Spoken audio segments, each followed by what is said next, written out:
Professor, do you want to ask a question? Yes. We will read it. Oh, okay, interesting. Question? Oh, disregard. Thank you. Oh, you got it. Okay. Yes, sir. All right, we're going to get started here.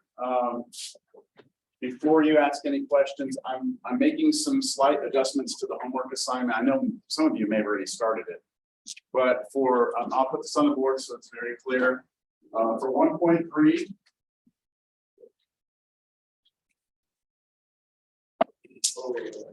This summer I was like 0 for 20, I think, on trying to throw markers in the trash. Over 20. Over 20. Oh, yeah. Well, it's like the trash can was like all the way across the room. There's no excuse for that. Okay, so from 1.3, what I want you to do is from here what's highlighted. So 4, 5, 6, 7, 8, 9. I guess I could have said 4 through 9. And for number 6, I'm actually going to do that today. I'm actually going to do that problem. And then for 1.4, what you should do, just, you know what, ignore what's up there. Let me just write what I want you to do here. 11 through 28, and then 49, and then 50 through 54. All right, so this is going to happen a lot this semester, that I'm making adjustments to the homework problems. And that's because this is like a generic homework set that the department tries to use, like all of us. And then we kind of tweak it with the things that we cover, and I'm omitting things I don't really care for. It's not going to hurt you in Cal 2, it's just we're not going to need it here. All right, so that is the homework assignment that you're supposed to upload into Canvas before we meet again, right? So over the weekend or whatever. And you're just going to be doing an honest effort at that homework assignment, right? If you can't get everything done, that's okay. Like I said last time, I'm just trying to figure out, you know, how the notation, how your notation looks, and how thorough you are to show the details, things like that. Also, I'm doing you can kind of see it in the corner here. I'm doing a webcam right here instead of a camera in the back of the room. I'm just going to see how it goes. The video quality won't be that great, but it's less that I have to lug around, and then I don't have to wear a microphone, and I don't have to worry about an SD card and transferring video. It's just much easier for me to do it this way. So I'm going to do that. And with that, are there any questions before we begin? We're good? All right, let me get this. I'll be projecting the notes on that board over there. I don't think there's a way that I can get rid of this little thing here. Maybe if I try and way up there. It's about as far as I think I'm going to get it. So you don't know how to disable this stupid thing. Let me do this. There's got to be a setting here.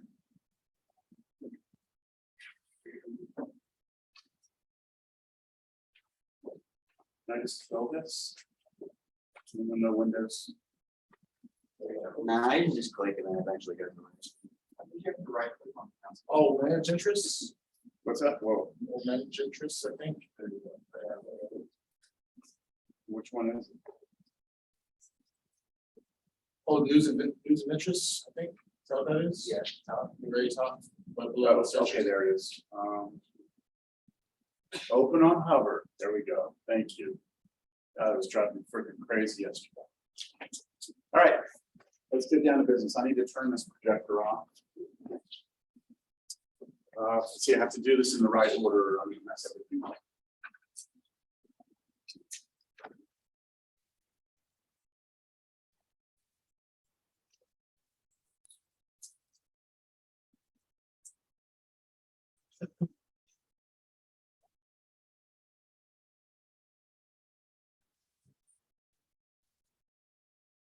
Right, so last class we were talking about limits, right? We were talking about limits, and we were getting a visual idea of what a limit was. And I gave you some graphs of functions, And we were trying to determine, what happens if you come in from one side versus the other side, right? That was the basic idea. Right? Yeah. Okay. So what we're going to do is we're going to continue with that, but now we're going to establish some notation. All right. So we need some way for me to ask you, what's happening as you come in from the left or the right, in a mathematical way. All right. So we have to establish the notation for the limit.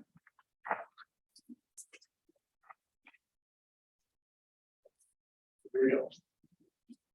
This is that little sign-in thing, asks you to do the little signature for the syllabus. This is the section, the math section there at the top. All right. The limit notation. All right. So I'm going to do this. I'm going to do this with a picture. Okay. So let's say that we have a function. Right. And let's say I want to know, so this is the function, I'm calling f, right? Of course, x has always been the variable on the x-axis, right? The x variable. And let's say I want you to take a look at some x value of a. And I want you to go to that value a, and I want you to look up on the function right here. And I want to know what's happening as you come in from the left, right? How would I say that mathematically? Here's what I write. So for the left, what we call the left hand limit. Left hand limit, meaning I'm asking you what happens to your function as you come into the left side of A. I write this, LIM, lim, okay? Underneath that, I write X with an arrow pointing to A. So this is telling you that you're gonna look what happens as X gets closer and closer to A. But I need to tell you from the left side. So what I do is I put a little negative up there. And think of it this way, on the number line, your negatives are over here, your positives are over here. So if we're coming in from the left, think of it as the negative side coming towards the side. Okay, and then what I write is fx. That is the notation. So I'm saying, hey, look at that function f. Tell me what happens as x approaches a from the left-hand side. Yes. I apologize. Repeat that again. So the negative sign means it's approaching from the left. From the left. Yep. Going towards positive. The other one, yeah. So as you might suspect, the right-hand limit, the only difference in the notation is that's going to be a plus. Right. So that's your left-hand limit. Now this we saw last class, and I'll show us some pictures here. Let's look at a specific example.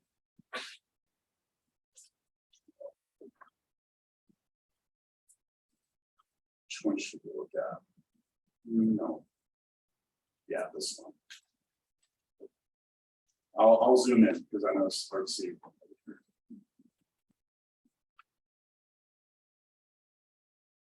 So for this one, is that okay over here? As we approach the value of 2, right, from the left, where's that function headed? Okay, 8, right? So here's 2. As we approach 2 from the left, the function is headed towards 8. Right? We don't care what's happening at 2. We care what's happening as you come in from the left, as you get close to 2. Right? So that answer is a number, right? 8. So this will sometimes have an answer, sometimes it won't. We'll see an example where it doesn't. But if it has an answer, we call that answer L. The limit, right? It's the number that it's approaching. So the right-hand limit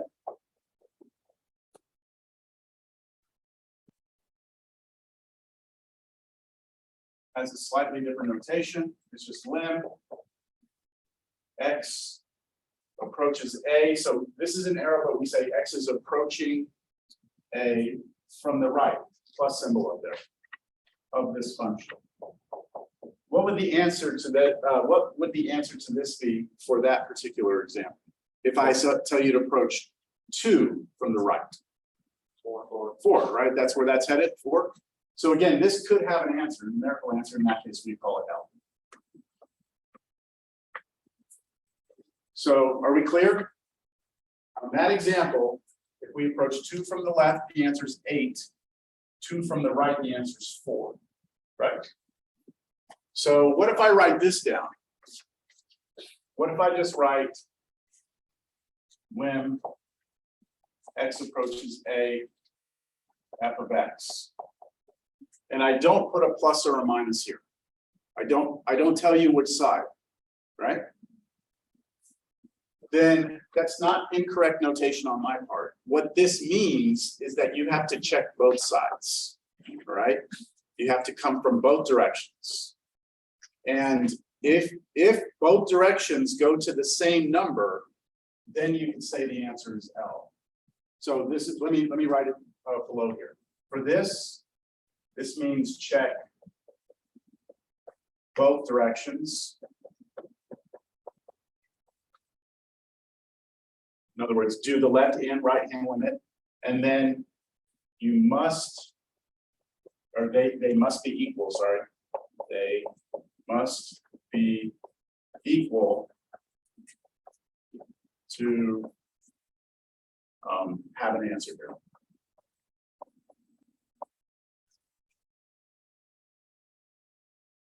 What do I mean? Well, we know on that problem right there that as we approached 2 from the left, the answer was 8. 2 from the right, the answer was 4. So what if I just said, hey, look at that right there. What's the limit as x approaches 2? Right? And I don't tell you left or right. Then you have to check both sides. So you know from the left is 8, the right is 4. Are they equal? No. So you're not going to have an answer here. In that case, what we say is that this limit does not exist. The limit does not exist. That's the language we use for it. So I'm going to put that here. If the limits from both sides aren't equal, aren't the same, right? We say the limit, sorry, I don't know if you can read this over here. The limit, I'm writing like a first grader. The limit does not exist. You don't say undefined, okay? You say limit does not exist.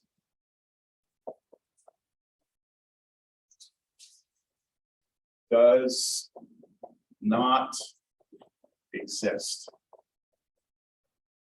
Now, I won't write does not exist over and over and over. What I'm going to write instead is D N E, does not exist. That's what I will use. That's what most textbooks. All right, make sense?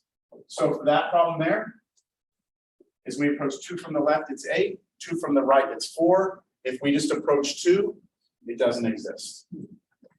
Now, I want to switch back on that example to the college algebra question. What if I said for you to look at that graph and tell me what the function's value is at 2? Can you tell from the picture what the function value is at 2? 6. It's 6, right? So we have like 3 distinct things here that we're looking at. The function's value at the number, that's an algebra problem. The limit from one side, the limit from the other. Those are the 2 calculus kind of viewpoints. You with me? All right. So let's look at an example that we haven't talked about yet. How about something like this?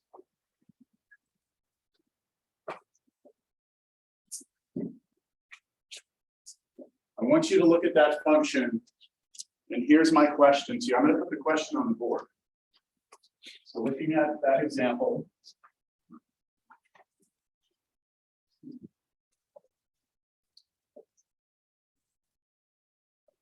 I want to know what is the limit as x approaches 0 of that function up there.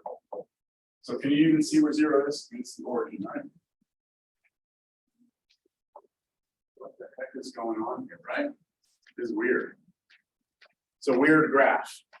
So maybe if I zoom in a little bit, you try and zoom in, see if it helps at all.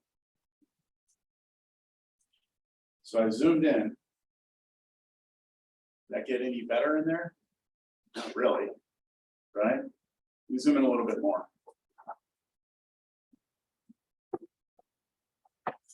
think my computer's actually having a little bit of trouble with this graph. It's making it look all jagged in here. You see that?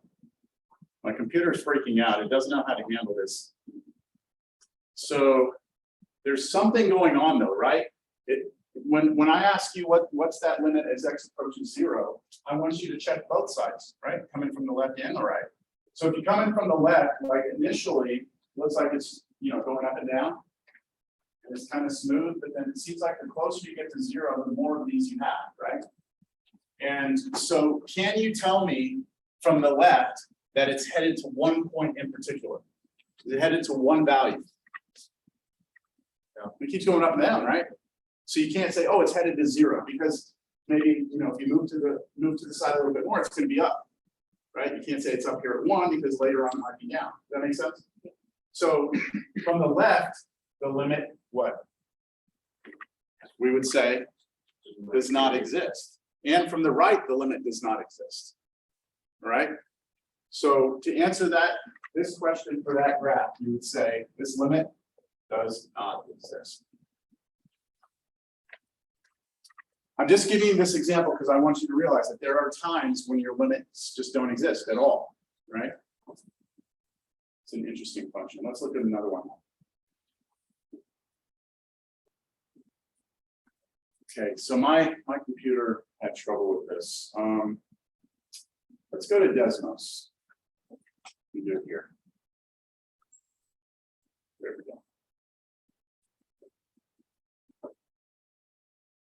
Okay, see the graph? See if a different color looks good.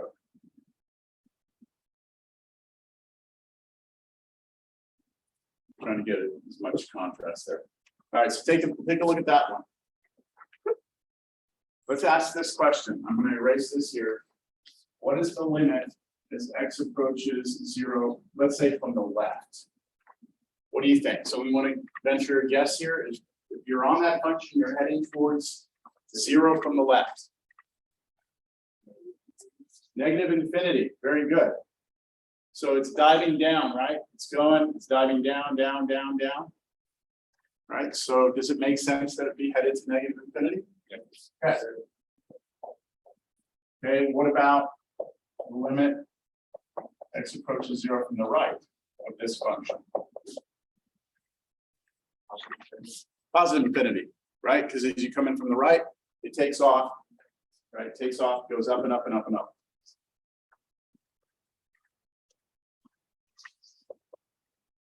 All right. So what about this question then? What is the limit as x approaches 0 of that function? Does not exist. Why? Two different answers, right? You get from one side your negative infinity, the other side your positive infinity. Those aren't the same thing. They have to be the same thing for the limit to exist. So this would be does not exist, right? One more thing I'll ask. What is f of 0? What happens? What do you get? So see, there's no limit here, right? So this is an algebra question. What happens when you plug 0 into that function? What does it look like happens? Yeah, it doesn't look like it's defined, right? So we put undefined. We do not put does not exist. We put undefined. So what I'm getting at is that there is a difference in language here. We reserve the word undefined for when you're looking at the value of a function at a point. We reserve does not exist when you're talking about a limit. The textbook actually uses this to mean the same thing. All right. It's not wrong, but it's just, I don't think it's very precise. Yes. So if we have a name for left hand limit, which is the limit of x to a. From the left. Yeah. Uh-huh. And then right hand limit. Yeah. Is positive a. Like, what's the name? Then what do we call this? Yeah. The limit. Just the limit. Just the limit. Yeah, it's weird, right? So this is left hand limit, this is right hand limit, and this is the limit. So the limit implies you're looking at both these. Good question. All right, so in your notes, I go through all this, okay? All this notation is here, left hand limit, right hand limit, right? I put it does not exist, it's all in here, all right? You can go back. Any questions on that?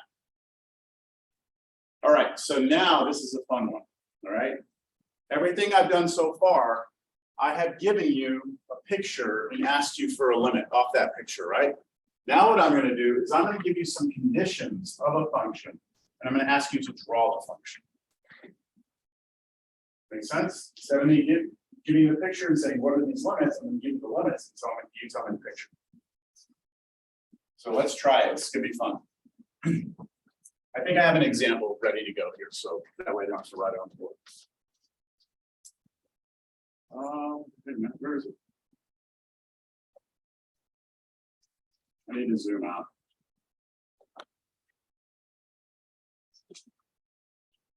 Where'd it go?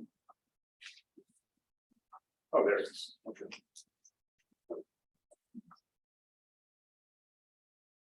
I think I can get all these on here. Oh, there we go. Can y'all see that okay?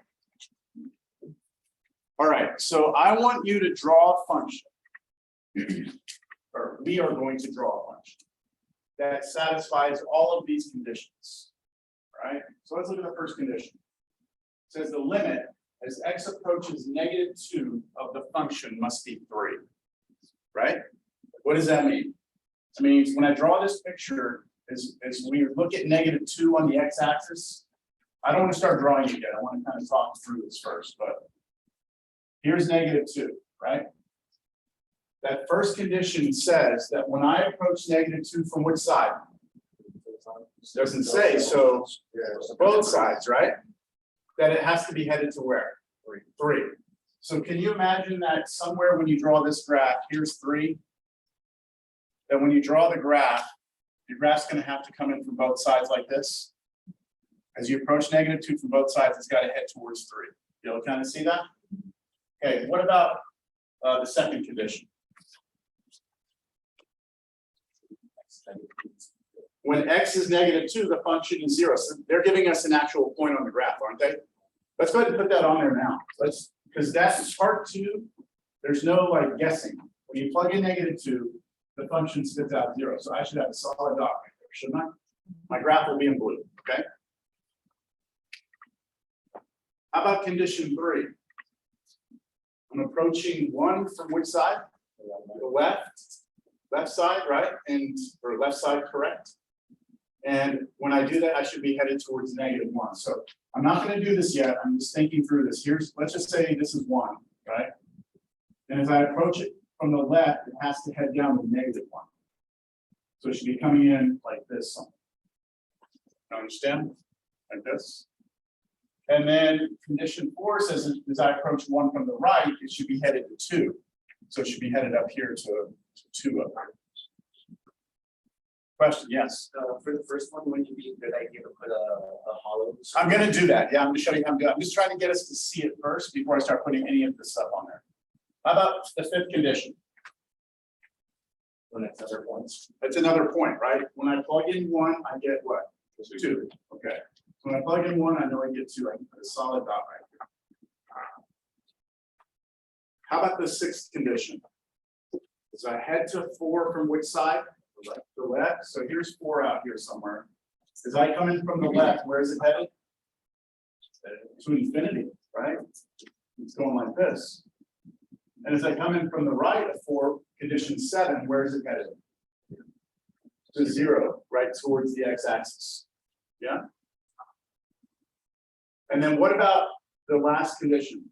F of 4 is undefined. So that means at 4, I don't have a point anywhere. All right, I'm gonna start putting this all together now. That's all I have, like for sure, this is all I have. So let's go back to the first condition. As I approach 2, sorry, -2, from both sides, I need to be headed towards 3. So what I'm gonna put up here is an open hole, okay, in the graph. The reason I'm not putting a dot here is because I actually have a point down here. I can't have a point in both places. Why? Why can't I have a dot here and here? It's a function. It's a function, and that would make it fail the vertical line test, right? So it still needs to be a function. If you have 2 points here, you would fail the vertical line test. So I know that I have to approach that, right? So what I'm doing is I'm just going to make this up, okay? I don't know what it looks like exactly. I just know that from the left it heads there, and from the right it heads there. Yours might look a little different. You might decide to go up a little bit here and down here. We will all have slight variations in our graphs. But as long as they hit the conditions. The conditions have to be the same, but our graphs will differ depending on how you connect things together. Okay? So I'm just gonna leave it like that. I'm gonna move on. The second condition we had, the third condition was that when we approached one from the left, I have to go towards -1, right? So as I come in here towards one, I have to be going towards -1. I'm gonna put another open hole here. And my graph is going to be coming into that hole, right? Again, I could have come in from the top, I could have come from the bottom, it doesn't really matter, I could have come straight in. I'm just showing that my graph is headed towards that. We good? Fourth condition, as we approach one from the right, where am I headed? To 2, right? But that's that solid point, isn't it? So I just need to connect part of my graph out like that. Are you all right? Yeah. You seem like you are, I just want to make sure. What about 4 from the left? This is the 6th condition. 4 from the left, we're headed to infinity, right? So what I'm going to do here is I'm going to put like a vertical, almost like a vertical asymptote, right? Back in college algebra. And I'm going to make my graph go like that with an arrow up there, which implies it just takes off. And then the 7th condition is that when we approach 4 from the right, it heads to where? 0. So it heads towards 0. Now, I should probably put an open hole here and then have it come in, right? Like this. I'm not going to fill that hole in for several reasons. One, I'm not given, the limit is only talking about what's happening as I get close, right? But also it says it's undefined at 4, right? Is that everything? Are all conditions met? All conditions are met, right? So now what I want to do is I'm going to connect these pieces together and make it look like a function. A nice, smooth, continuous function. So I get to choose what to do here. I'm going to make mine go like this. Okay.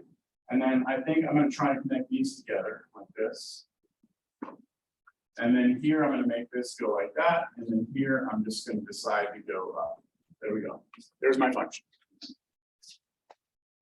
Must make sure that it passes the vertical line test. The whole time, it must pass vertical line test. Yes. Approach. I think to the right, doesn't seem to be that way. When I approach -2 from the right, There's nothing in the conditions for that. So I'm wondering. the first condition, right? This first condition right here, because there's not a plus or minus in the top right corner of the two. Yep. Yeah, exactly. Because on that first condition, it says x approaching -2, and there is nothing here. That means it's both sides. Both sides have to go. Had I only given you, one side, then you'd be free to do what you want on the other side. All right, we good? All right, so that's it for this section. You're gonna have on your homework, what you're gonna have. Let me see if the homework is still up here. Let's show it to you.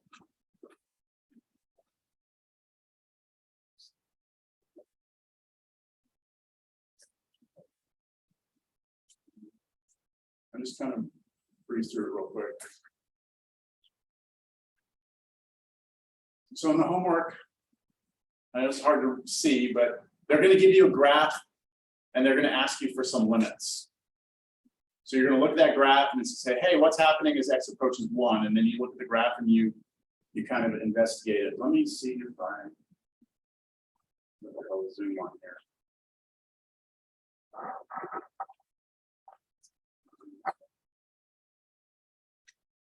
One thing that really sucks about this online ebook, the way they do graphs, it's hard to see where the origin is. Like this is 0, 0. So that's the y-axis. That's the x. You can see it right here, but it's sometimes students miss where it is, right? So they'll give you a graph like that, and then they'll ask you for some limits. Make sense? I know it's our homework and, have written notes. We also physically, like, type it in on the book and there's like. No, there's no, because you're going right out of the book. Like, substitution. Yeah, this is just, they will give you the answer for certain ones. I think all the odds have the answers here. All right, and if it's something like this where you're just looking and giving me an answer, you don't need to draw the graph. You don't need to, just give me the answer, move on. Okay. Later on, there'll be plenty of problems where you have to show a bunch of work. Right. And then, okay, so there's a problem like that. There's another one, and then you get to this is the one I wanted to do together. This one right here. But later on, these are the problems where they give you conditions. They say draw a function, here are the conditions. So there's number 7, 8, 9, 10. All right. So I wanted to do this problem right here. And I think I have it in a different format that might be easier for us to look at. Yeah, that's not much better. It says here, sketch the graph of the following function and use it to determine the values of a for which the limit exists. So this is what's called a piecewise function. I just wanted to make sure all of you here are comfortable drawing piecewise functions. Because it's something you cover in college algebra, but I know from my experience in college algebra, students can struggle with the idea of piecewise functions. So let's just do one of these and see how it goes. All right, so we have a function f of x. It's defined to be 3 different things. 1 plus sine x, cosine x, and sine x. But you obviously can't have 3 functions on top of one another. It wouldn't be a function. So there are some domain restrictions. It's this piece if x is less than 0. It's this piece if x is bigger than or equal to 0, but less than or equal to pi. And it's this if x is bigger than pi. So what I'm going to do to kind of get this going is I'm just going to try and draw this. All right. So here's how I would do it. I'm going to start with the first function, and let's do the first function here. I'll do it in purple. That's the sine function plus 1, right? So we all know what the sine function looks like. What does adding 1 do to it? Vertical shift of 1. So it just takes our standard sine function. Everyone here knows sine looks like this, right? And just move the whole thing up 1. We also know that the amplitude is 1, right? So imagine taking that graph and just moving it up 1. So it's going to start here at 1. And actually it'll go up to 2, won't it? It's going to go up and back. But I'm only drawing it what? Oops. When x is less than 0. So it's actually going to be going backwards. So here's x is 0. I only want to draw this picture when I'm to the left side of 0. So what would that look like? Maybe I should go draw the back side of this. So it's that graph moved up 1. So what? Something like this. And it keeps going, right? You'll agree? Now, I did something kind of incorrect here. This needs to be an open hole. Why? Because of the domain restriction. Yeah, this is saying this is what the graph is when x is less than 0, not equal to 0. If this was an equal under here, then I could fill this dot in. But because it's not equal there, I have to leave it as an open hole. Now, what's the next graph? Let's do that in a different color. How about in red? Well, green. Let's see my green's been good.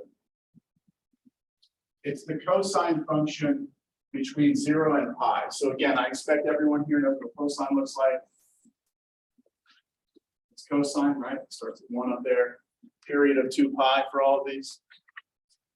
So between 0 and pi, I need to draw cosine. So wouldn't that start right here? It would be in that where that open hole is, right? So I would connect that there, and then I go down. How far am I going to go here? Only to pi, right? Which is halfway, which would be right there, pi. And I would want a solid dot here. Why do I want a solid dot here? Equals. We good? No questions? Now the sine function. the regular old sine function, but only draw it after pi. So here's our sine function. Where's pi? This is 2 pi, right? This is pi. So I'm really only going to draw that little piece right there, right? Actually, I got to keep going. It just says bigger than pi. So I'm just going to continue, but wouldn't that start right there though? Up here on the x-axis. So I'm going to do an open hole. And then I'm going to go down and then back up. And it's just going to continue being the sine function the rest of the way.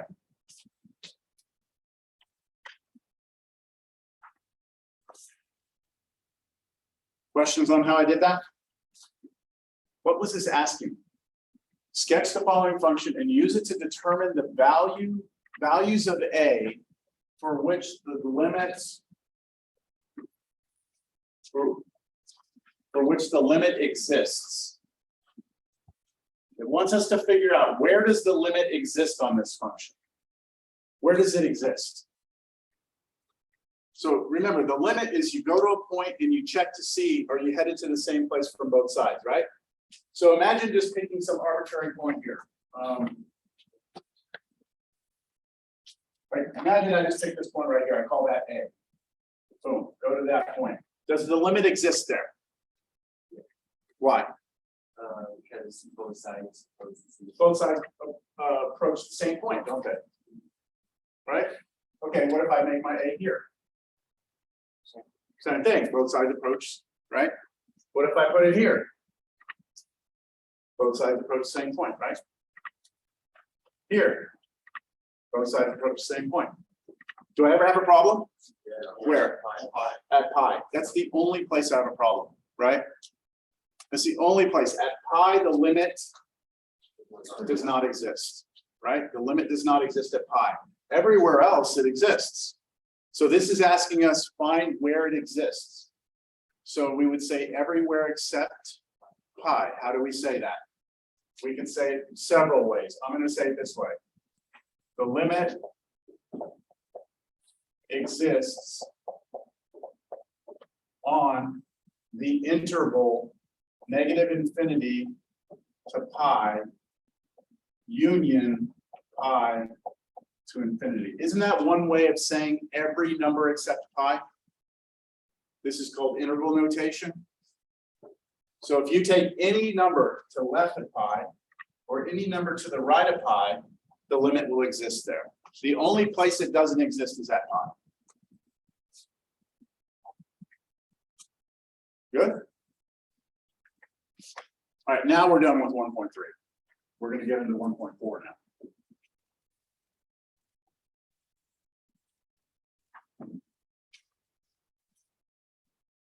So there are notes in 1.4 for you to refer to, all right, for more precise, accurate descriptions of what I'm about to say up here. So if anything I say you need some clarification on, go look at the notes. I'm just going to get down to business here, all right, about what this section is about. So 1.4 is called calculating limits, and this is where we start to test your algebra, right? Everything up to this point has been visual. It's been pretty intuitive, right? Left, right, where's it headed? Would you agree it's been pretty intuitive? Yes. Okay. So now we're going to try and do limits without pictures. So I'm going to give you the function f of x equals, and I'm going to ask you to calculate a limit, and you've got to somehow get to the limit algebraically. And then what we'll do is after we do it, we'll graph the function, we'll see if we got the right answer. All right. So 1.4 is called calculating limits.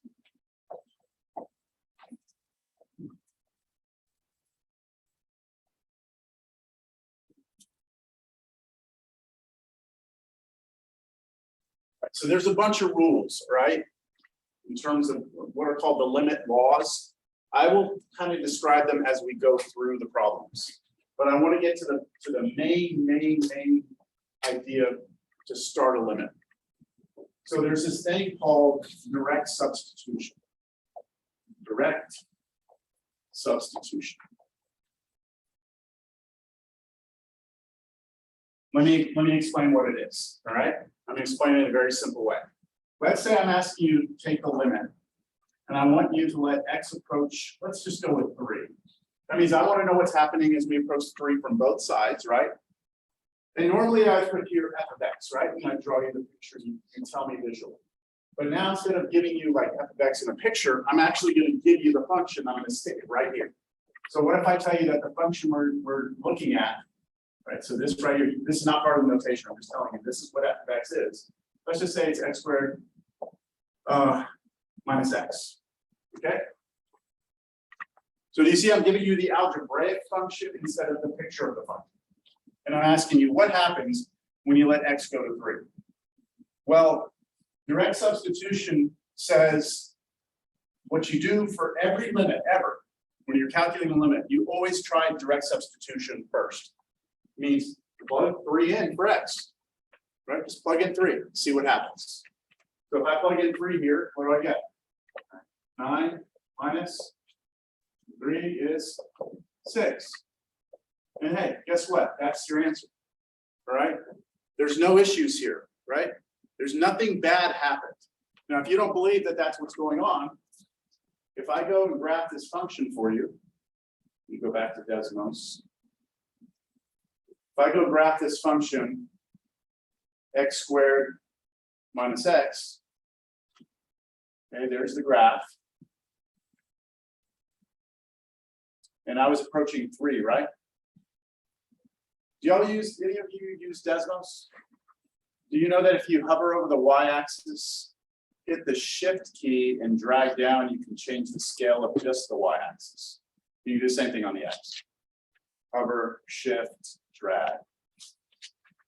Okay, so I'm approaching 3, right? We're approaching 3 on this graph, and where does it look like it's headed over here? Can y'all tell? Man, sorry these are so small. That's 6, right? Here's 3. 6. Direct substitution. So what this says is that on this function, as we get closer and closer to 3, the function gets closer and closer to 6. Yeah, pretty simple. No, there's no trick. I'm not trying to trick you here. Okay. We always try this first. Let's go with a different example. What would the limit be as x approaches 3? Let's go with this now.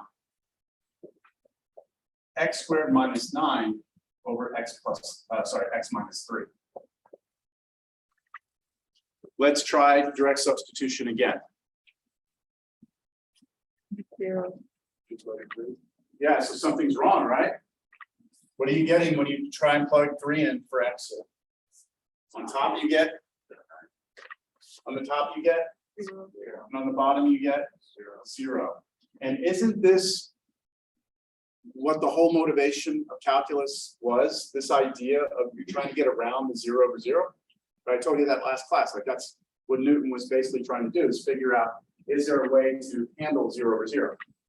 So we know right now that if you try and replace x with 3, right? If you replace x with 3, then you're going to have a problem of 0 over 0, which means it would be undefined, right?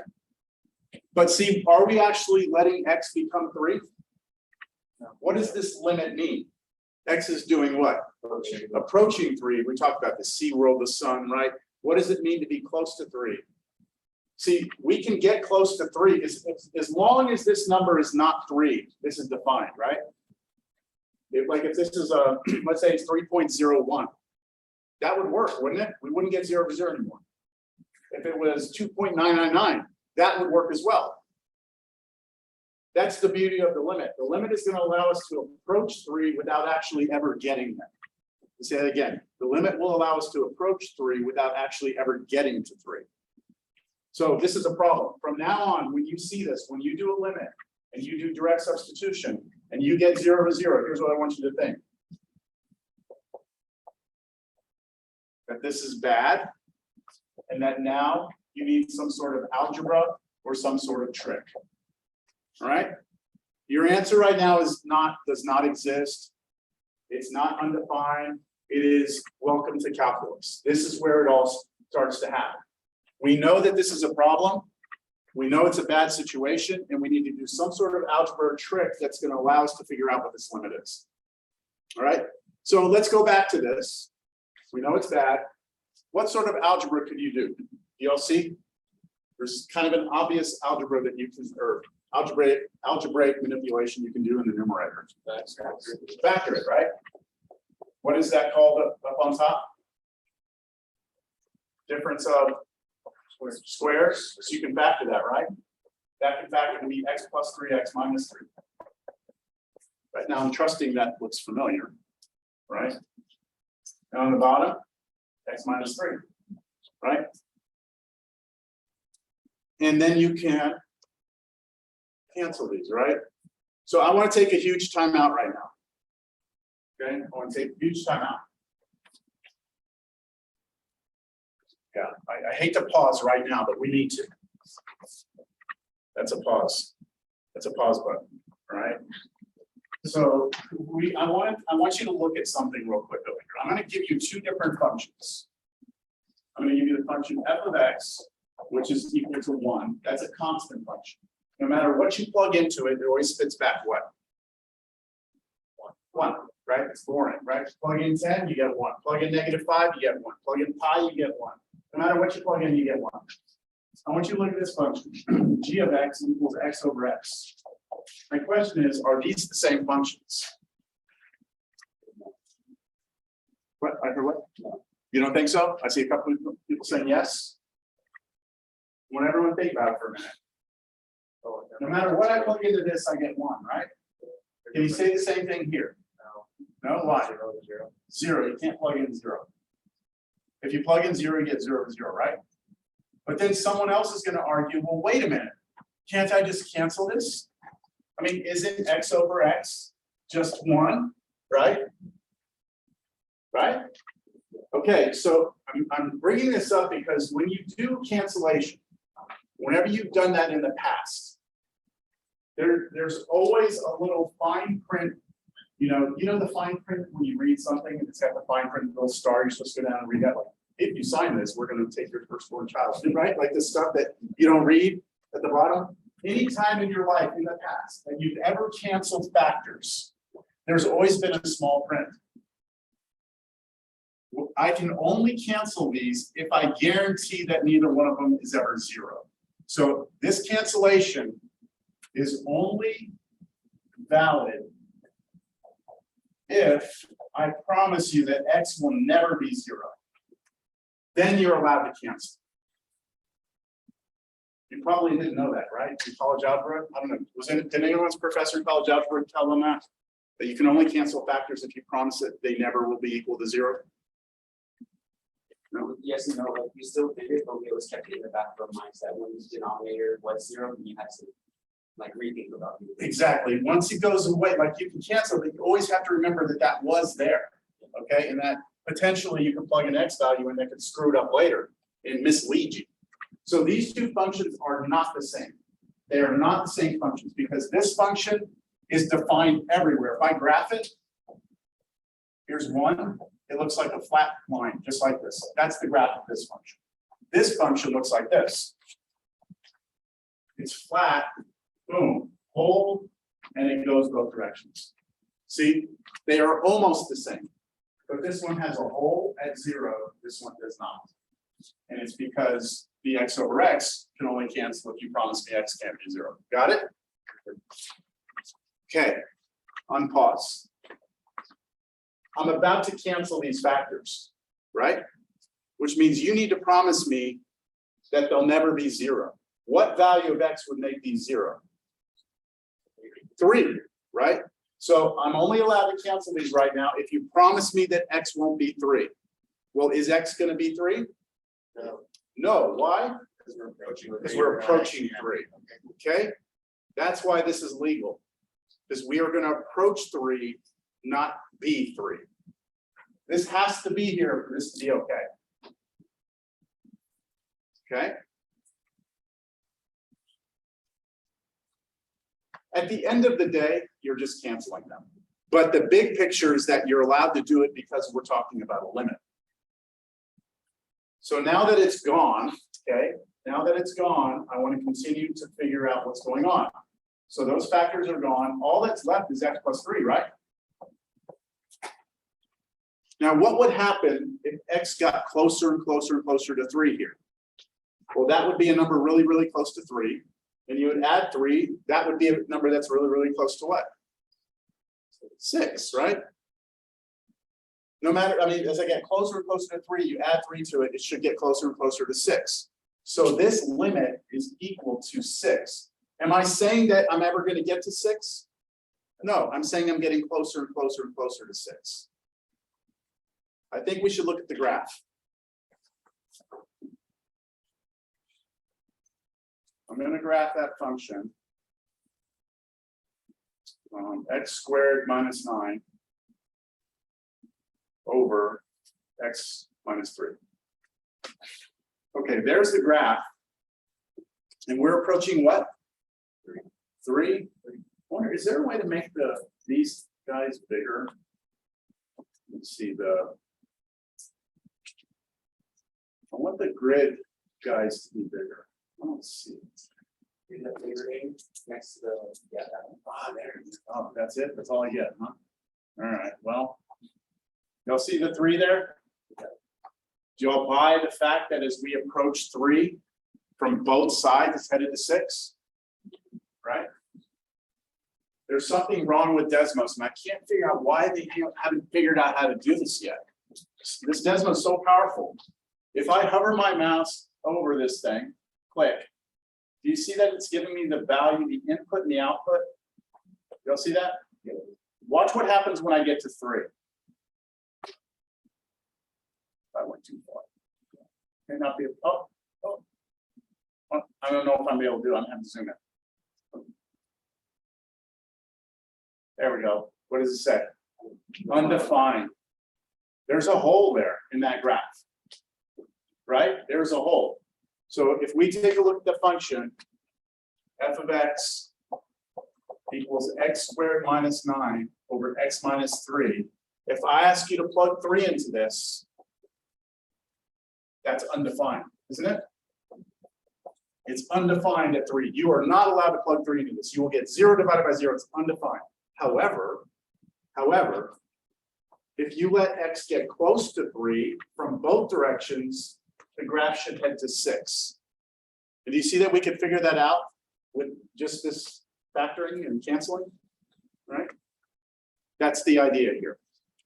We're going to be looking at functions that have problems at certain numbers, and we're going to be using some sort of algebra to figure out where they're going, where they're headed.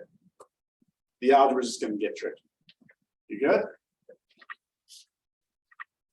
I should have a question. Yes. So will it be an open hole or a filled in hole at 6? Open. Yeah, there should be an open hole right there. It's really frustrating that Desmos doesn't do it. I don't understand why. I mean, they know it's undefined, right? I hovered over and it said it's undefined, so why can't they just put a hole? Yeah. It's such a simple thing. Like, it would be one thing if I hovered over it and it never said undefined, but it says undefined. It knows it's a problem.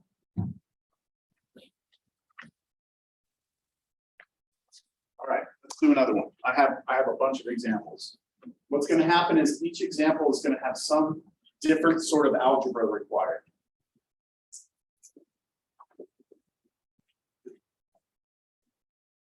All right, let's look at why don't we do, and we'll do the first one.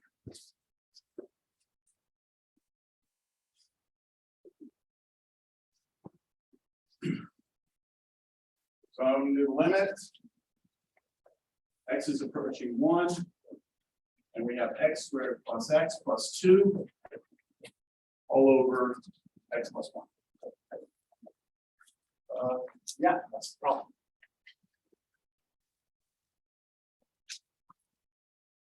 All right, so the first thing you always do with all limits is try direct substitution. That's always your first attempt at doing anything. So what would happen if I let x go to 1, both in the numerator and denominator? So let's talk numerator. What happens if x is replaced with 1 up here? What do we get? 4. You just get 4. Okay. Fine. And then on the bottom, what happens if I replace x with 1? I get 2. You see the issues? 4 divided by 2 is 2.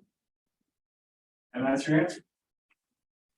We did not have 0 over 0, right? We didn't have bad situation. That's your answer. Always do that first. I always say that because as we get through more of these problems and you do your homework, you're going to just start to almost automatically always want to start to do algebra. Always remember to do this first, because you don't want to be on a test trying to do some factoring here when you never had to, right? Next one, limit x approaches 1, x cubed minus 1 over 1 minus x.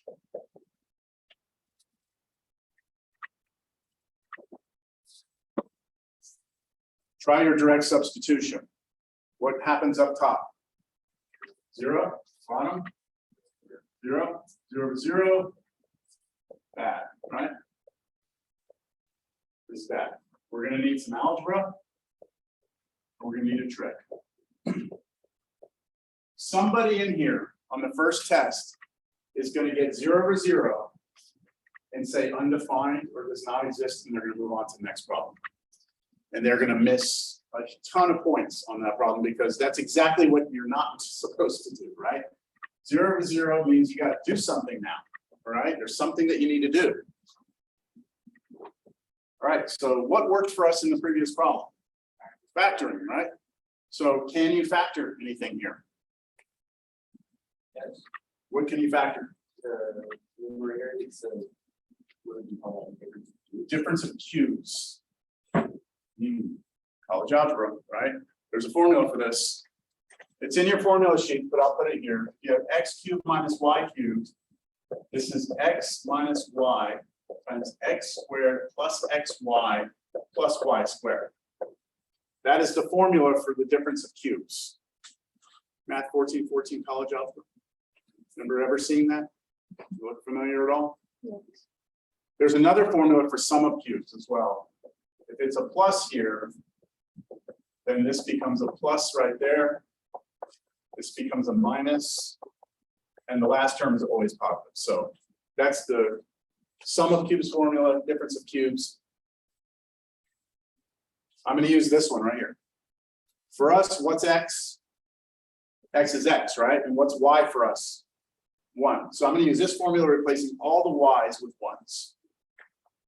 You with me? So I'm going to write equals limit. Notice I'm writing the limit still, because I am actually still trying to figure out what happens as x goes to 1, right? So I don't want to get rid of that limit yet. Now I rewrite the numerator in its factored form. X minus 1, x squared plus x plus 1 all over 1 minus x. Let's see, did I do that right? X minus 1. Is everyone clear that 1, the 1 is 1 cubed, which is why y is 1? Okay. So x minus 1, x squared plus x times 1, which is just x, and then plus 1 squared, which is going to be 1. You know. We good? What now? Yeah, do you see the cancellation? You'll see it. Do you see that these kind of want to go away? But they're not the same, are they? This is positive x minus 1. This is positive 1 minus x. So they're opposite, aren't they? So let's factor negative 1 out.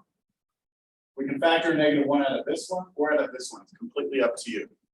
So I'm going to just do it out of the bottom.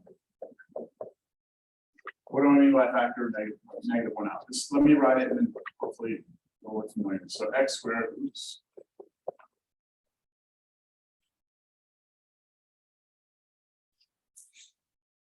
So if I pull a negative 1 out of here, it becomes negative 1, and then inside becomes negative 1 plus x, right? So if you distribute the negative 1 back through, you would get this. But more importantly, this, if I change the order, is really just x minus 1 now. And I have a negative in front of it. And then you can see they cancel. Right? Yes. They cancel as long as I promise you what? That x is never going to be 1. And it's a limit, so it's not going to be 1. So I can do this canceling. So this goes away, that goes away. Do not forget, you still have a negative down there, right? A -1. So here's where I am. Still writing the limit. X is approaching 1. X squared plus X plus 1 over -1.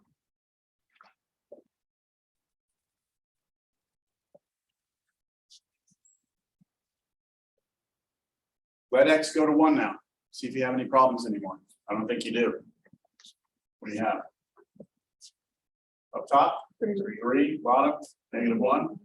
3 over -1 is -3. Notice when I stopped writing limit, right? When did I stop writing limit? As soon as I let X become what it was supposed to go to, right? I let it go to 1 and then I no longer wrote the limit. So when I was talking about homework and turning into notation, so this is what I'm talking about. Like, are you gonna start doing this and then do all this algebra and just not write your limit anymore? And at the end, give me like -3, but you know what I mean? Like this is, it's like an English paper. You gotta have indentation, you gotta have periods, you know what I mean? It's gotta look right. Can't just be your random like thoughts and scattered on the paper. Questions? Feel all right? All right, I'm not quite ready to move on to the next one. I wanted to give you one. I wanted to test your factoring abilities here. So let me generate one real quick. I'm gonna let y'all work together on this one, if need be.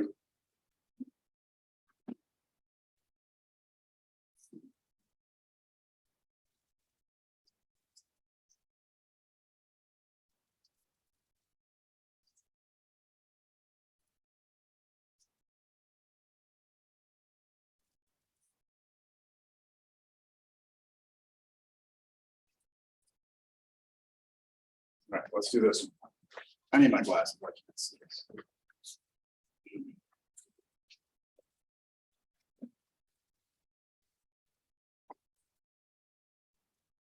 What is the limit as X approaches -2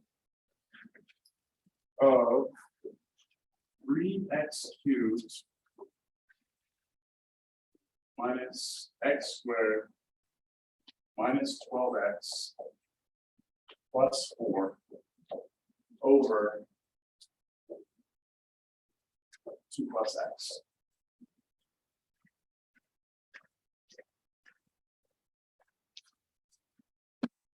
I'll help you start it.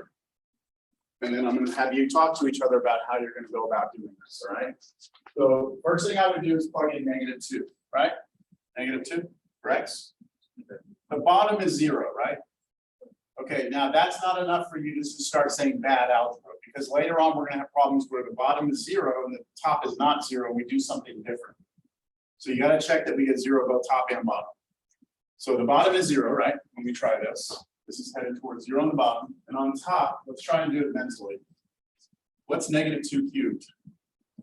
-8 times 3, -24, okay, and then we have -2 squared, 4, we're gonna subtract it, so -4. -2 times -12, +24, and then +4, and that does in fact add up to be 0. So we have 0 as well. So this is bad. You need some algebra, some trick. All right, how about it? Let's see what you can do. I'll give you 5 minutes, see if you can't break that thing down. It's not like a super hard algebra, but it's maybe something you haven't done in a while, so. You can talk to each other if you like. Not.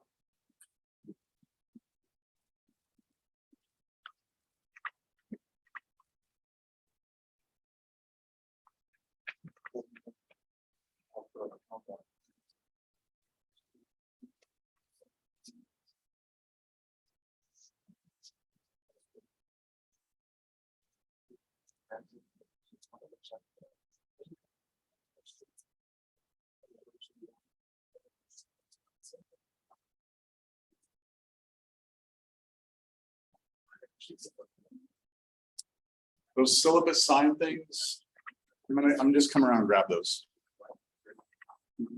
Oh, yeah. Any ideas? You know, more brains on this might help talk to each other.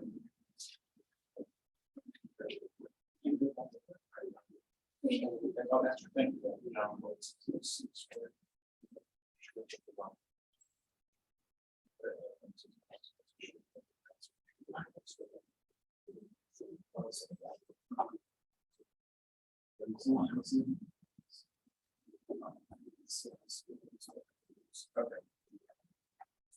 Okay, that's fine. Well, that's why we're here. We're gonna figure out what's rusty and what's not.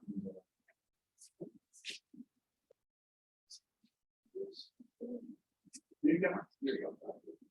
No, it is. Or sign off. So,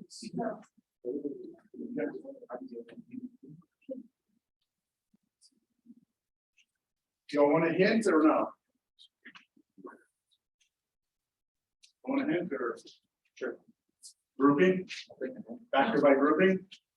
There's 4 terms, right? Yeah. When you see 4 terms, you try grouping.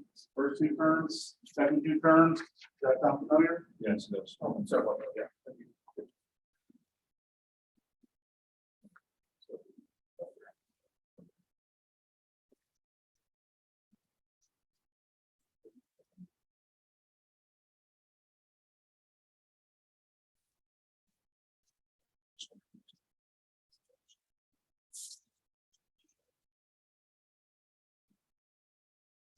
Uh, 2413.011.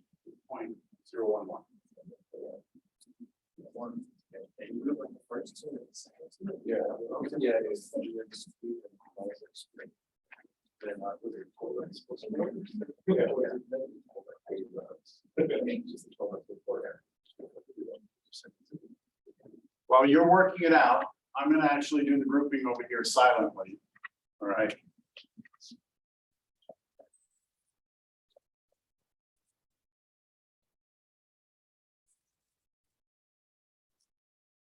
Everybody learns it different, so.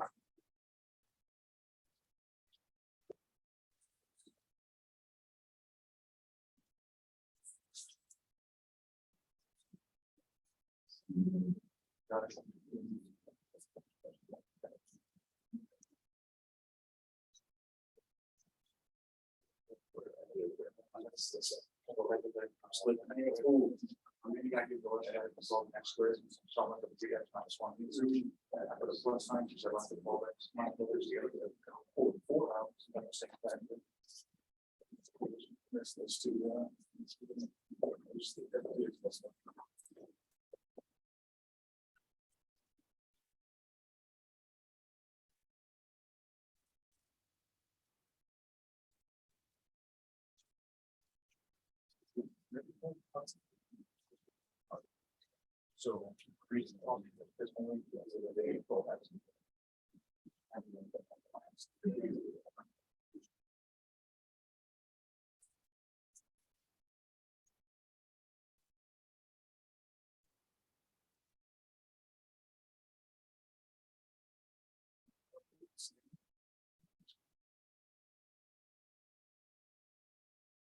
does this make any sense?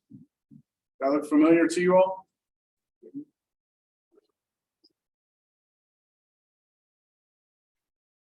How do you know to do factoring by grouping? What's the thing that tips you off? 4 terms, okay? This factoring by grouping does not always work, but in this case it does. So, do you remember me telling you that, you know, the concepts of calculus are not that hard, that it's the algebra that starts to catch you? That's what I'm talking about. Grouping is a very basic idea in terms of algebra. There's not complicated stuff. In this class, relative, right? This is like, okay, everyone here should be able to do grouping. So what you do, first 2 terms, GCF, pull out a GCF. Second 2 terms, pull out a GCF. These 2 things have to match for grouping to work.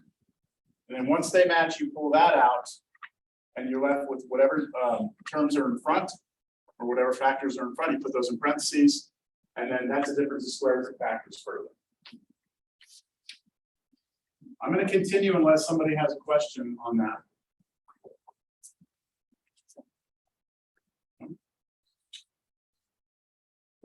my entire numerator becomes 3x minus 1, x plus 2, x minus 2, and then all over 2 plus x. See, what we're trying to do is we're trying to get around the 0 to 0, right? We're trying to get around it somehow. So we're going to need this 2 plus x is going to have to cancel. It's going to have to cancel out if we have any hope. And fortunately for us, this will cancel, won't it?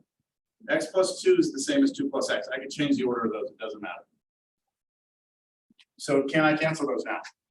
Yes. Yes, as long as I promise that x is never -2.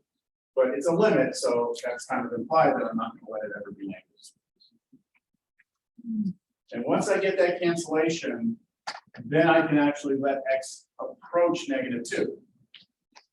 So I'm taking the limit now as x approaches -2. All that was left there was 3x minus 1 and then x minus 2. And now at this point, I'm actually going to replace the x's with -2 and get rid of the limit. So what's that? -2 here times 3, -6 minus 1, -7, right? And then here, -2 minus 2, -4, and then the answer then would be positive 20.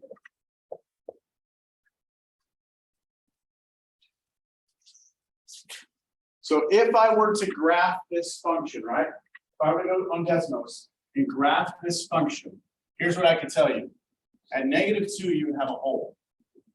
But as you came in from both sides, it would be headed towards 28. That's what we figured out.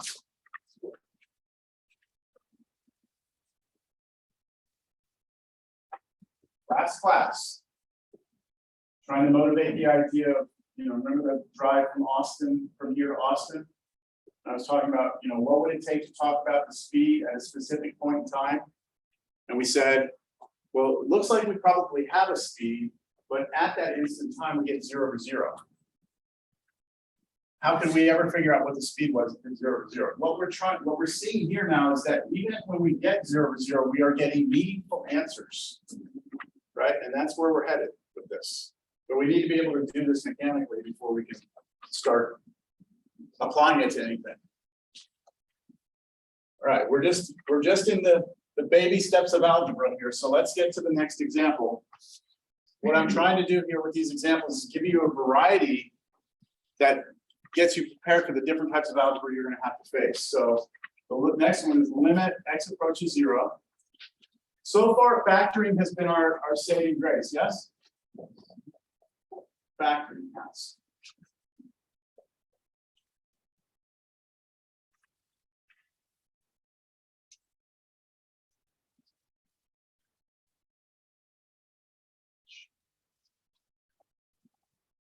What's happening in that limit? What are you getting? When you try direct substitution, replace x with 0, what do you get? 0 on the bottom and on the top, 0 as well, right? We're getting 0 to 0, right? It's bad. You're sad. And you need to do some algebra, right? Or some trick. I say trick because later on you'll see sometimes we do some stuff that like you'd never think of, but I'm going to show it to you, and then once you've seen it, you're like, well, now I know how to do that, right? It's like a trick. So far, I haven't given you any tricks. I'm just telling you to factor stuff, right? All right. So when you look at this, the problem with this one is that there's really no algebra you can do in terms of like factoring. Would you all kind of agree with that statement? Like, how would you factor this? There's nothing. It's not like a polynomial that you can break down. Right, difference of squares or factoring by grouping, right? It's not a trinomial like, x squared plus 3x minus 4. It's got some weird roots in it. It's messy, right? So here's what you can try. All right, this is a trick algebra. All right, anytime you see roots and you're getting 0 over 0, what's that? Is that a person? What you can try is to multiply this by 1. But the one that you're going to pick is going to be kind of clever, right? Here's what I'm going to pick. I'm going to multiply by 1. That means 1 is anything divided by itself, right? So here's what I'm gonna pick. I'm going to pick the conjugate of this. What the hell is a conjugate? It's the same expression, but you change the sign in between the two terms. That's the conjugate. I'm gonna do it on the bottom and or the top and the bottom. Now you might be asking yourself, why would I do that, right? Why in the world would I do that? What would ever make me think to do that? Well, that's what I'm telling you. I'm saying, yeah, you wouldn't necessarily think to do that. But now I'm showing you that it's something to consider. And from here on out, you should be thinking that when you see something like the square root. Yes. You're good? Okay. Okay. So let's see why I did the conjugate. Let's see why. I'm going to multiply out the top, which means I have to put this in parentheses and this in parentheses. Let's just focus on that, and I'm going to move that over here and do it. So take your time through this. Limit x is approaching 0. All right, let's do this first multiplication. What happens when you take a root and you multiply it times the same root? You just remove the root, right? You're basically squaring it, so it's going to remove the root. So all you should get is x plus 1. Agree? Yeah. Okay, so I've got x plus 1. All right, now the next two multiplications are critical, all right? When you go here to here, you get 1 times that root, right?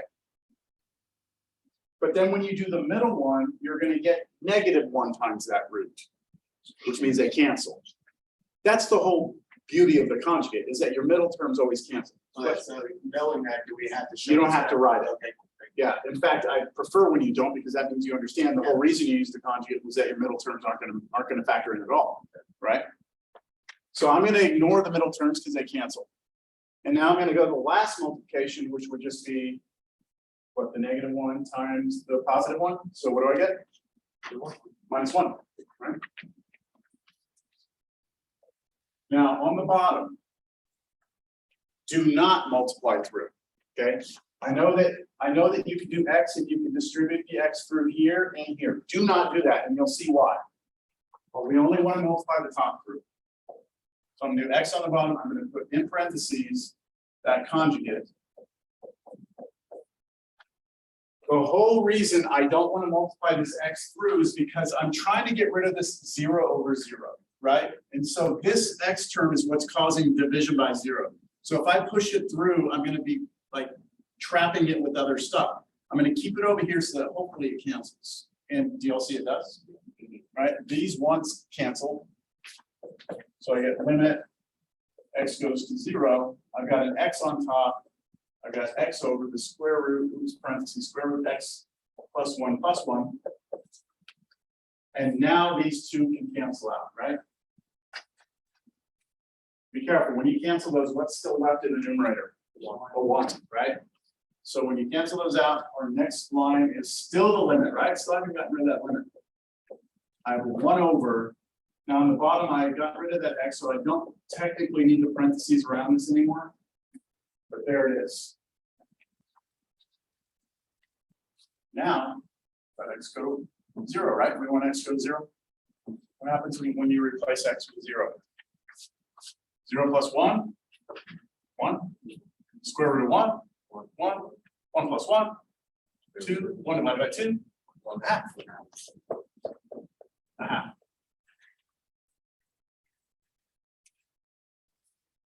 This means if I go graph this, right? I'm going to do it. I'm going to go graph this thing. It was square root x plus 1 minus 1 over x, right? That's the graph of this function. And where were we approaching? We were approaching 0, right? X was approaching 0. So if you look at this graph, there's the graph. Here's 0.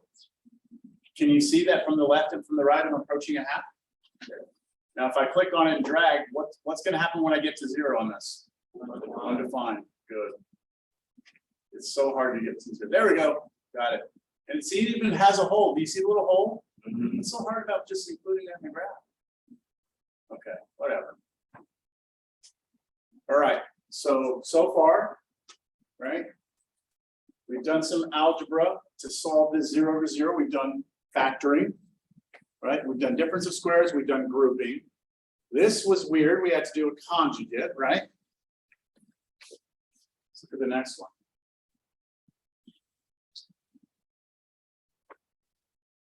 It's fun. That sounded sincere. X is approaching 2.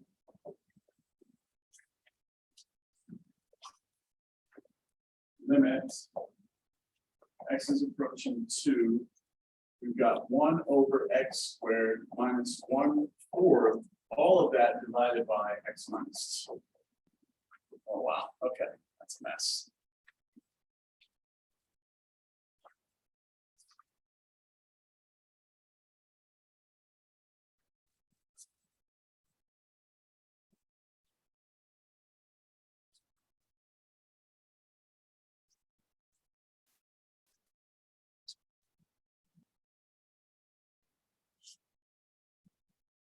Do we get 0 to 0? Yep. Yes, right. If you replace x with 2, this becomes 1/4 minus a 4th. That's 0 up top, bottom. 2 minus 2 is 0. So we do get 0 to 0. Right? It's bad. You're sad. Well, maybe you're happy. Maybe you like algebra. You know, let's change this. This is good. You know what I mean, right? So what algebra are we gonna do here? Like, yeah, right? Like, what do you do? So this is what we would refer to as a complex fraction. It's fractions within other fractions, right? Anytime you see a complex fraction, my recommendation is to try and get this into one fraction, which means you're going to need to put those two fractions together, which means you need a common denominator between those two. That's where I'm going to start. So if I look at the numerator, what would I need to multiply this by? You know, something over something, and then over here I need to multiply by something over something in order to have the same denominator. What would it be? X squared. You need a 4 here, 4 on top and bottom, and you need an x squared here and here. And then they would both have 4x squared in the denominator, right? I'm going to do that. Equal limit. All right, I'm going to do, this becomes 4 over 4x squared minus x squared over 4x squared, but then all of that is still over x minus 2.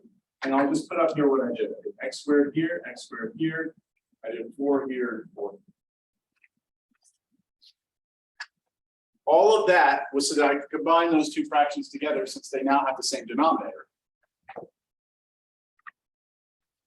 So this becomes limit x approaches 2. Okay, 4 minus x squared over the common denominator, 4x squared. All of that over x minus 2.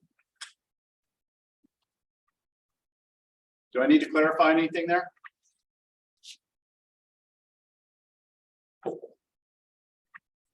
I told you, calculus is the algebra. It's the algebra.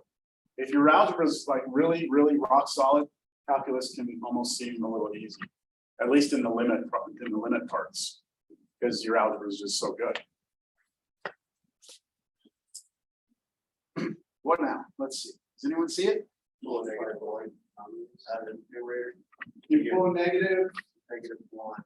You get x squared minus 4. and x squared minus 4, and X then plus 2, that's minus 2. plus 2x minus. Okay, so you're seeing that if you pull a negative out of here, you'll get an x squared minus 4, and then that will be a difference of squares that will cancel with one of these. Yes? Yeah. That's one way to look at it. Another way is just do difference of squares now and make it 2 minus x, 2 plus x, and then change one of them, pull a negative on one of them.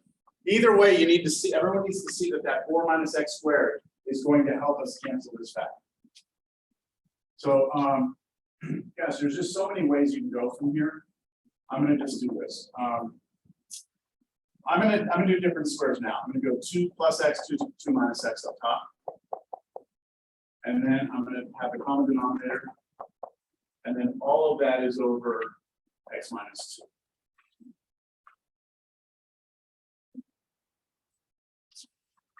I want to stress something. I can remember in calculus when I was in Cal 1, having a little bit of a hiccup on this. Remember, this is a fraction, so is this, right? The denominator, x minus 2 is the same as x minus 2 over 1. And it's sometimes good to look at it that way because when you have a fraction divided by a fraction, it's the same as multiplication of the reciprocal. So you could just take this and flip this up here and work with it that way, which I think I'll do. I'm only doing this just to help, you know, if you're uncomfortable at all with like what's going to cancel with what and how do things go away. This becomes limit x approaches 2. Okay, we've got the 2 plus x, 2 minus x over 4x squared, and then I'm going to write 1 over x minus 2. That's just again so I can see like it wants to go away here. Which one of these am I going to cancel this with, or what am I going to need to do? I need to do something first, don't I?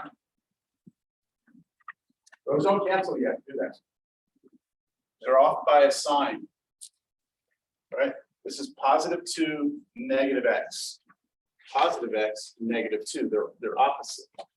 So I need to pull a negative 1 out. Let's pull a negative 1 out of this one. This is a pretty common technique in this class. Factor negative 1 out so you can get factors to cancel. You all see now that these two are the same? So long as the negative has been pulled out, this is the same as this. Y'all know, like the first class we had, and I started writing, you know, for every epsilon greater than 0, there exists a delta greater than 0. No, what the hell's going on? Right? Are we there? Are we at that point? Does anyone need anything here? We're okay? This is your time, right? I want you to be able to ask a question.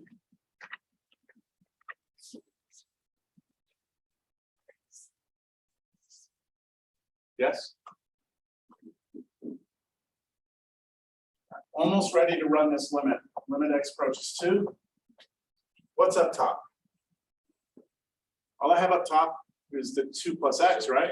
And on the bottom, I have the 4x squared and a negative 1. Don't forget the negative 1 you pulled out. So I'm going to write that as negative 4x squared.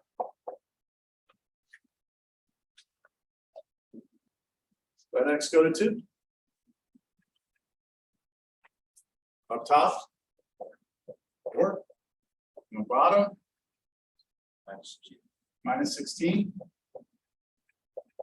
Negative 1/4. Negative 1/4.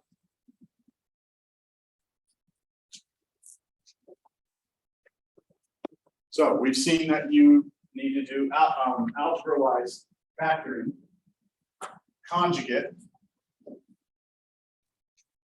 What is this called? Common denominator between fractions that dissolve. It's like we got this big toolbox full of algebra skills, right? And we need to know that for different problems, you're going to need different skills. That's what I always tell my algebra students is that, you know, when you're learning this factoring, realize that I'm teaching you how to use a hammer. Like we build a bridge, we build a home, you know, we build stuff with it later, but you got to know how to use the tool, right? And then I'll tell you the limit is a tool that we're going to use to build something. So eventually we'll do something useful.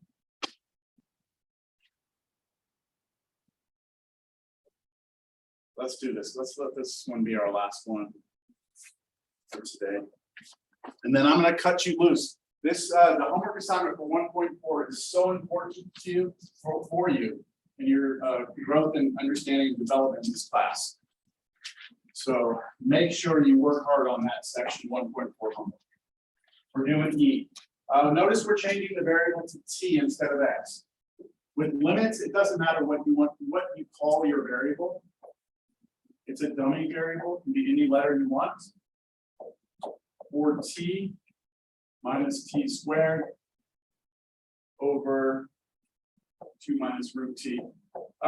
Little side note here. Notice that on my t's, I curl the bottoms. You'll notice that? I didn't always do that. I did that as I went further and further into math. I realized that my pluses and my t's look too much like one another, so I started curling my t's.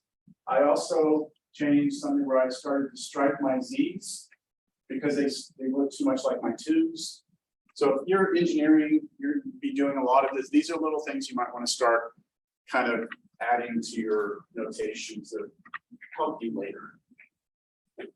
All right, quick check. What happens when you replace T with 4?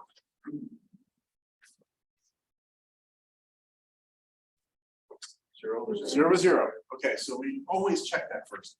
Please don't let me get you on the test. Don't let me get you where you spend 20 minutes on a problem that you could have just in the very beginning was never 0, 0. Right? And you just wasted 20 minutes. All right, so this is 0, 0. It's bad. We're going to do something. All right, what are we going to do? Oops.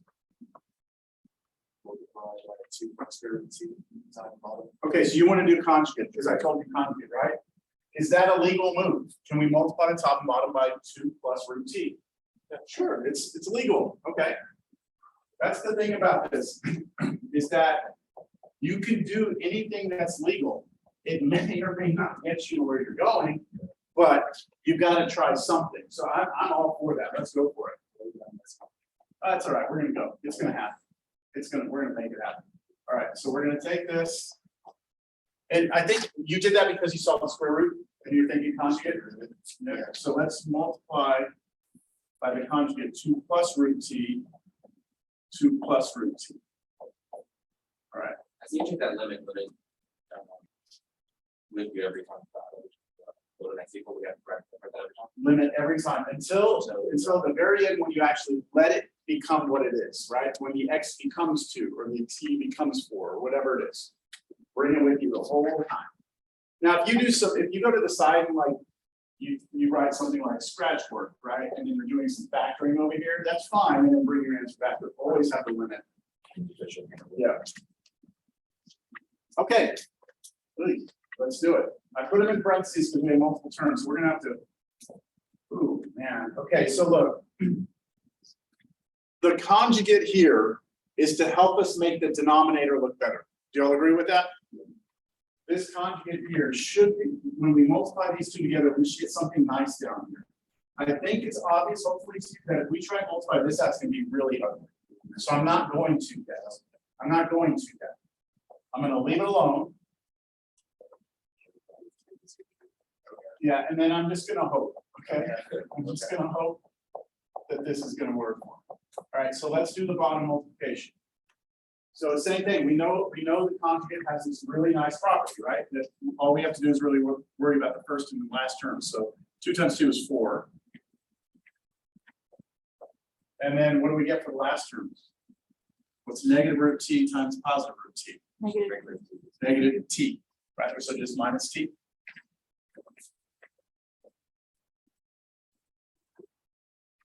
All right, so did that solve the problem of division by 0? No, but what? Where?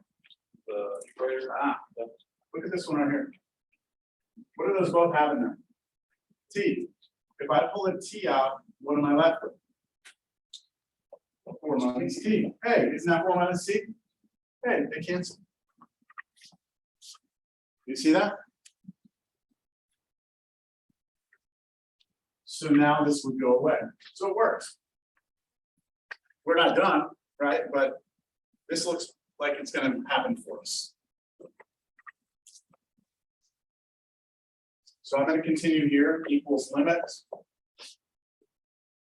T goes to 4. It's still here. I have this T, right? And then I have this thing. So T parentheses 2 plus root T.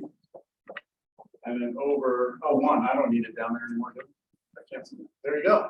We're not going to have division by 0. Right, let T go to 4. This is 4 times 4, 16. I trust you can plug that in.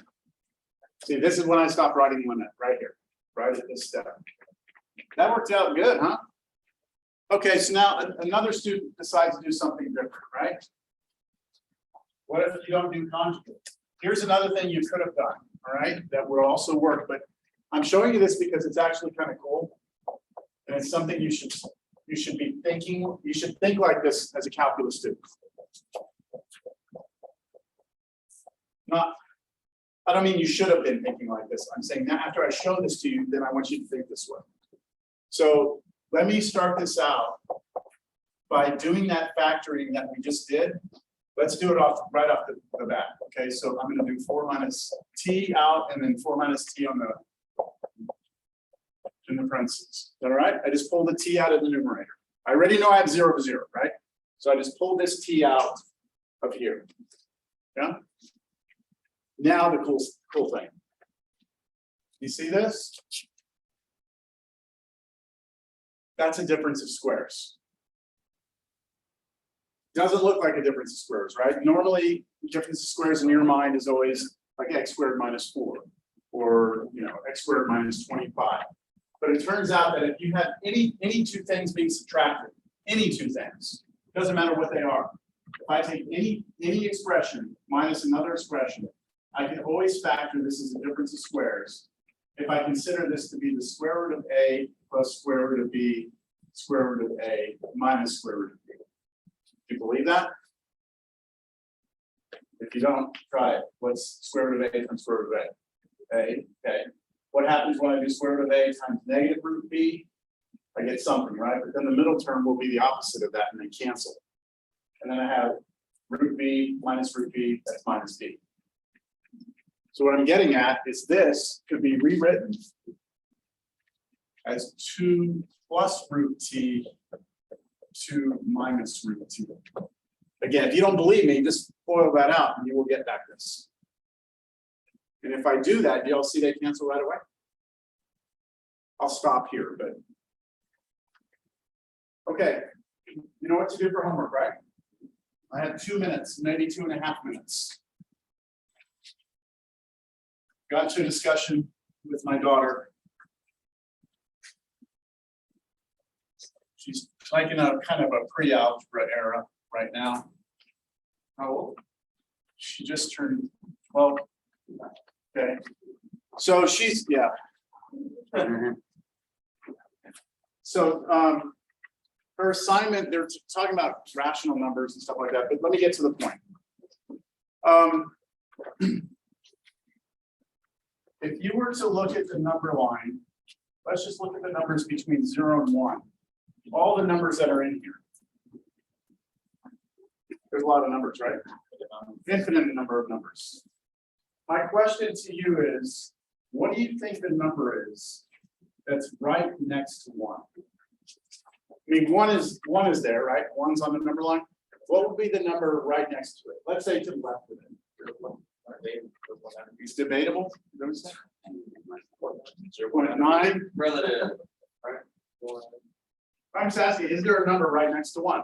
Yes. What do you think it is? 0.9 repeating? Forever? Forever. Okay, what do you think? Seem reasonable to you? I mean, you obviously can't say 0.9, can you? Just 0.9, because 0.99 would be closer. You can't say 0.99 because 0.999 would be closer, right? So how about 0.999 forever? Seem okay? Isn't that kind of 1? Isn't that kind of 1? Is it? Yeah. Is 0.99 forever 1? Yeah. How? Because if you represent 1 over 3 by, that would be represented by 0.3 repeating. And then if you have 2 over 3. So if I write 1/3, we all agree this is 0.333 repeating. Yeah, and if you have 2 over 3, that would be 0.66 repeating. Well, let's just do it this way. What happens if I add 3 of these together? You have So if I take 1/3 plus 1/3 plus 1/3, what do you get? 1. 3/3? Yeah. Right? Yeah. 3/3. So if I take this and multiply it times 3, everyone here agrees that that's 1. But multiply this by 3, what do you think that turns into? 0.999 forever. So I have another way of showing this, but it turns out that 0.999 forever is the number 1, which is really weird for a lot of people when they first hear this. So 0.99 forever is not the number right next to 1, it is the number 1. So then you're back to the question, what is the number right next to 1? And the answer is there is not a number right next to 1. As soon as you find that, as soon as you claim you found it, okay, so let's say you claim that you found that number. and let's call it X, and you say to me, X is the number right next to 1. What I will do is I will take your answer, your claimed number that's closest to 1, I will add it to 1, and I will divide by 2. And that will take the average of your number and 1, and the average will always be between the 2. So I will have found a number that's even closer to 1 than the one that you just told me was the closest to 1. Does that make sense? Yes, it does. So it's impossible to ever find a number closest to 1.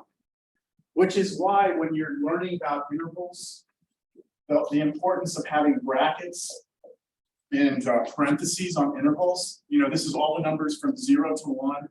Include 0, right? Don't include 1. Why don't we just put the number that's right next to 1 here? Right? Like, let's say that there was some number that was right next to 1. Wouldn't we just put it right there and put a bracket? But there is no number right next to 1. So what I have to tell you is to go all the way up to 1, but never get there. Which means you can get infinitely closer and closer. Okay, y'all have a good weekend. We'll see you. Do your homework.